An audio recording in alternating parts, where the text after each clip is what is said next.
Mesdames et messieurs les rushers, bien le bonjour. Nouvelle vidéo et aujourd'hui, aucun gameplay. Sortez vos stylos et vos cahiers, nous allons travailler sur l'optimisation de votre compte. Plusieurs points seront abordés dans cette vidéo, comment bien utiliser l'or, comment bien dépenser vos gemmes, et comment craft correctement votre stuff. Donc pour commencer, nous allons parler de l'or. Je l'ai déjà dit et je le répète, l'or est le nerf de la guerre dans ce jeu. Pourquoi ? Parce que contrairement à d'autres jeux et choses rares dans Rush Royale, c'est gratuit et le farm est totalement illimité. C'est juste une question de temps. L'or va vous permettre d'acheter les cartes du shop et d'augmenter le niveau de vos cartes et par conséquent vos dégâts critiques. Pour les joueurs free-to-play, je vous conseille de vous focaliser sur un deck et de maxer celui-ci. Essayez de ne pas trop vous éparpiller et si vous voulez vous optimiser, vraiment partez sur l'optimisation de votre deck PVP et de votre deck PVE de manière à farm le gold assez facilement. Info importante, vous devez garder au minimum 40 000 pièces d'or.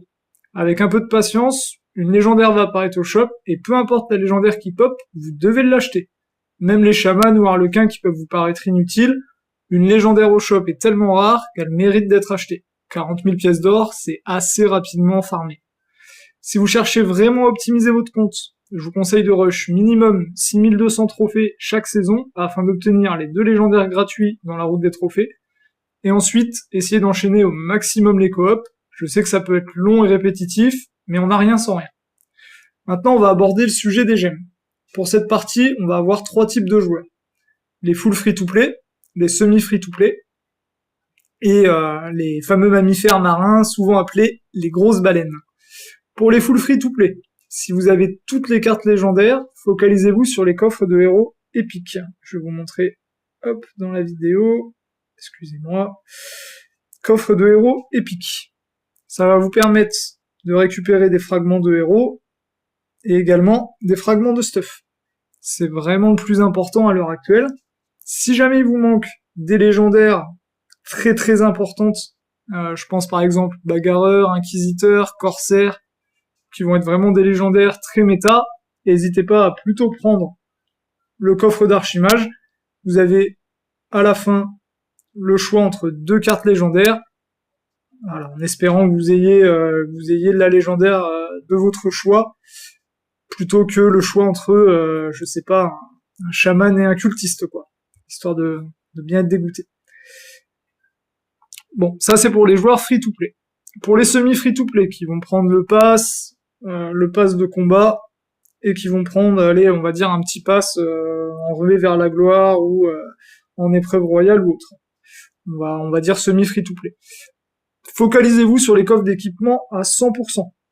Les légendaires vont venir petit à petit, que ce soit dans les coffres de tournoi, dans le pass de combat, ou encore dans le shop.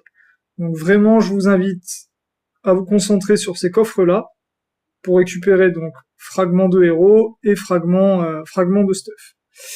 Et pour les grosses baleines, c'est similaire, hein. All-in là-dessus, profitez des semaines gadgets, comme c'est le cas en ce moment, pour claquer votre jeton et être sûr d'avoir de la gadget dans vos coffres.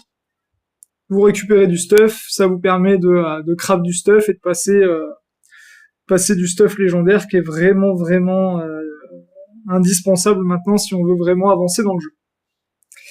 Maintenant, on va parler du côté un petit peu plus technique du jeu. Ça va être le craft du stuff. Le craft du stuff, très très important, et surtout prenez bien le temps et n'hésitez pas à regarder cette vidéo pour être sûr à 100% que vous avez bien compris. Pour le craft du stuff, donc je vais prendre un exemple, je vais prendre par rapport à ce que j'ai. Là, je vais avoir 3 armures bleues et je veux la passer en armure épique.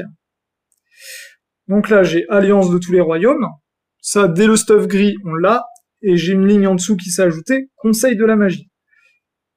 Alors, le Conseil de la magie, si jamais je sélectionne, en l'occurrence cette cote de maille, en premier, je suis sûr à 100% de garder le trait Conseil de la magie. On va regarder ce que j'ai d'autre. Domaine des ténèbres, Conseil de la magie, forêt et forêt. Bon, pour le test, je vais partir sur le trait forêt. Avec l'arrivée de Boréas, sait-on jamais, peut-être que je m'en servirai.